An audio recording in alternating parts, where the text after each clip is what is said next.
Yohanes Anies gagalnya pres, Nasdem dan Demokrat saling hujat hingga saling bongkar aib internal masing-masing. Waduh, kasihan Wan Yohanes Yaman ini. Mungkin kata-katanya harus kubur mimpinya sendiri. Ketum Nasdem Ahmad Ali meminta agar Partai Demokrat segera mendeklarasikan Anies sebagai capres secara resmi. Tanggapannya bagaimana?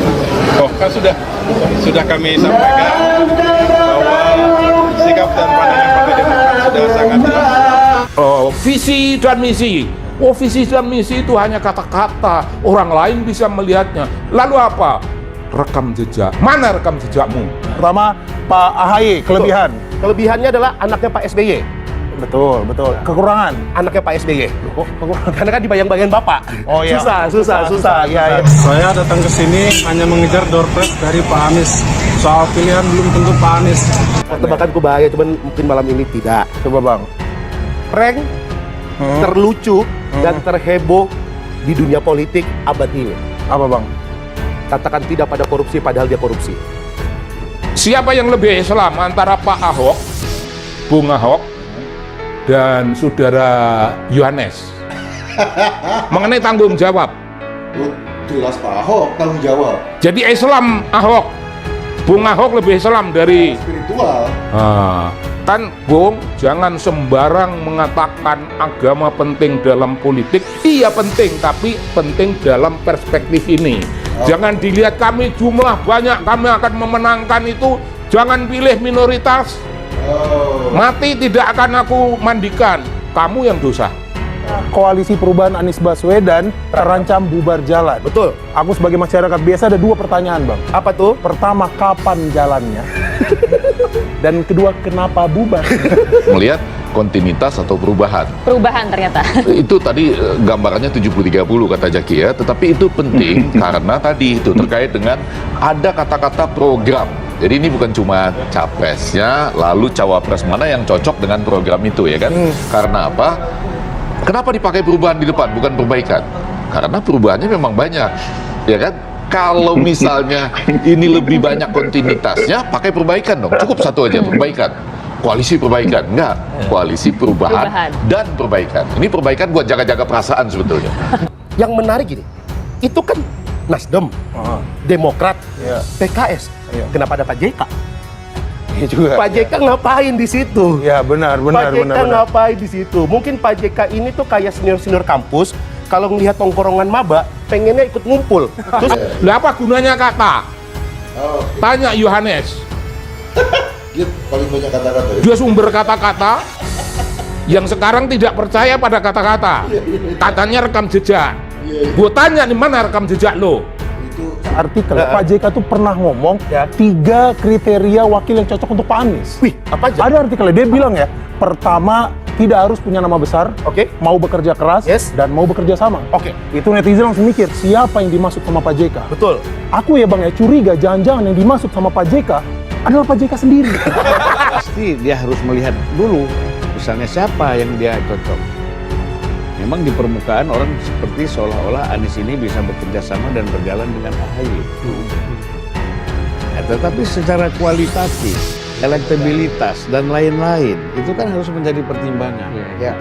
Tetapi kalau saya bicara sekarang, memang AHY itu lebih, nah ini kan seperti lagi kita analisis mengenai capres kemarin kan, bagaimana posisi Ganjar, bagaimana posisi Andika, makanya Anies yang muncul. Dan hebatnya, Yang pertama ada Pak AHY. Agus Harimurti Yudhoyono. Betul. Ya. Yang kedua Pak Aher. Aldi Taher. Bukan. Bukan. Aldi Taher. Bukan, ya. Ahmad Heriawan. Nggak tahu, Bang. Sorry. Nasdem tugasnya sudah selesai. Tinggal sekarang yang belum selesai itu adalah tugas PKS dan tugas dari Demokrat. Nah, mungkin nanti kalau ada keputusan apa-apa Nasdem diajak bicara. Tapi keputusan mereka berembuk lah. Siapa yang memang mau jadi calon wakil presiden? Karena Nasdem nggak punya wakil presiden. Ya benar. Susah. Yang kedua Pak Aher. Aldi Taher. Bukan, udah 2 kali kok ngomong kayak gini ya. Ya, Udah 2 sorry. kali. Oke. Ahmad Heriawan. Oke, itu kelebihannya. Dia 2 periode menjabat gubernur Jawa Barat. Aman. Track recordnya jelas. Aman, jelas. Oke, kekurangannya Bang. Kepedean. Koalisi perkadrunan, Perubahan terancam bubar. Partai Demokrat menyentil bahwa Nasdem kurang ngopi. Hahaha. Ini efek dari perintah Nasdem yang menyuruh Demokrat deklarasi Anies secara resmi, seperti PKS baru-baru ini dengan cerita kuda mogoknya. Mulai berani nih Demokrat melawan dominasi Nasdrun. Nasdem yang emang sejak awal lebih memposisikan diri sebagai penguasa kecil di koalisi ini.